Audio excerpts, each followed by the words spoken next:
Hello, good day. Once again mga guys, anyan sa kita karon sa atong programang Makisayod ang mga wala masayod.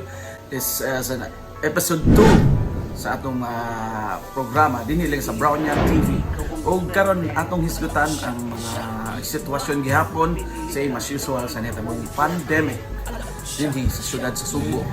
O karon ang atong i-feature mga otol, mga kayats, mga nawad-an o panginabuhi ning panahon sa pandemya na wala maghuwat og kanus apa mabalik sa normal ning atong sitwasyon karon.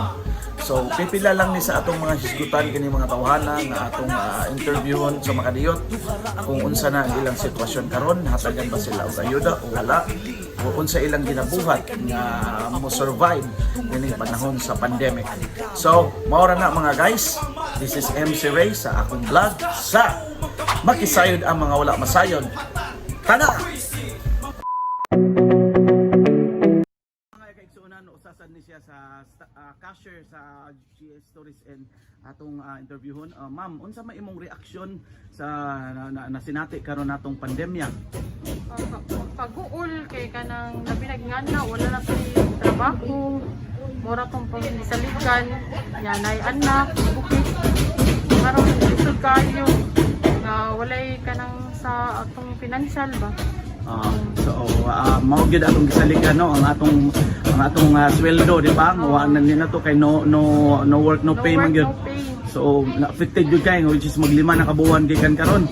So may na lang kay nakatabang to ang social amelioration program sa DSWD, di ba? Natagaan ba mo? Na-appeal man. So ang bugas o ginabang sa barangay na appeal gihapon mo. Nakadawat gihapon. So asa man ang inyo ang barangay? Asam ka nabilong nga barangay, Ma'am Itel? Ma'am Baling. Okay, daghang salamat mo ni si Ma'am Itel usa sa mga cashier sa GS Stories and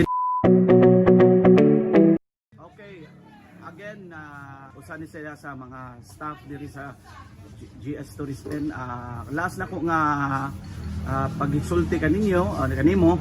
Unsa may imong reaction or nabati sa mga nanghitabo labi na sa ACQ pagpahigayon ng ACQ dinhi sa atong dakbayan sa Subo, labi na affected ang inyong kampanya isip o sa ka-staff? Kaguol og ang kabalaka sa palibot na to ug sa atong kuan panginabuhi. Panginabuhi.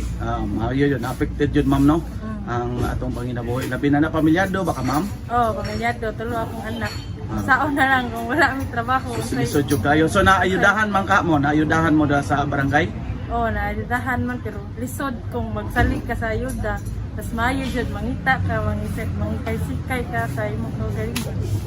Okay, daghan kay salamat mga to si Ma'am Amaribel. Okay mga guys, musakata sa rooftop. Atong tanawon ang rooftop sa GS Tourist Inn. Ni siya mga friends, mga guys. O gusto sa atong himamaton karon ang caretaker aning maong establishmentong nag-close sukad pa niya itong pagsugod sa quarantine sa Marso.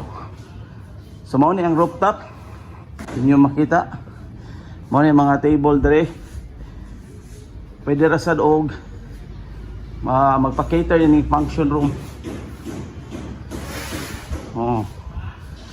Dako kay niguanang ning lugar dire, dako kay space ning taas. Makita niyo mga guys, og naasa tay mga rooftop view.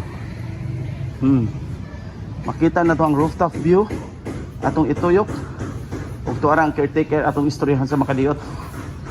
Maayong hapon. Ngapon. Pila na magkakatuig nga isip caretaker ining maong establishmento? 20 na kapin. 20 na kapin. By the way, tayo kisa day pangalan na to? Stakyola ba? Takila ba? Taga diin man kita, taga diri gyud ta sa Subo. Mindanao, sa asa dapit sa Mindanao? Surigao. Surigao. Mga friends, sa Surigao gyud kini siya puyo no. Galing naabot lang kini sa Sugbo para sa panginabuhi ug nandabaho diri isip usa ka caretaker or di lang caretaker, overall kini siya nga nag-atiman ining mga establishmento nga naniragikan pa sa pagmarso. So daghan kay salamat ay